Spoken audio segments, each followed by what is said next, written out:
प्रतिनिधित्व कमिब सेपटे पार्लियामेंट प्रतिनिधित्व कमिब तेणु ये भारत सरकार एभली कहीं जेहेतु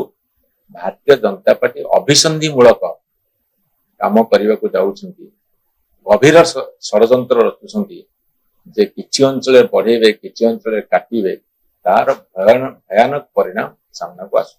परोक्ष भाव विरोध करवा अटकेवा ताकू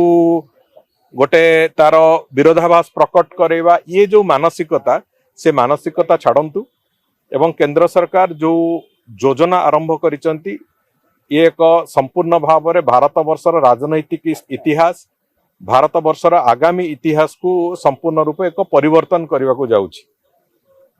शासन व्यवस्था रे हो लॉ मेकिंग रे सब क्षेत्र रे महिला माननकु अग्राधिकार दबार कथा महिला माननकु सम्मान दबार कथा सम्मान फेरेबार कथा ये सब कथा को सरकार जिते बेले करिकि गोटे निर्दिष्ट योजना आरंभ करिसेंती सेते बेले परोक्ष रे सीट एतिकी बढ़िबो सेतिकी बढ़िबो कहिकी निश्चित भाव में कौन प्रकार द्युरुक्ति से आनिबा मु भाबुछि ठीक नुहे।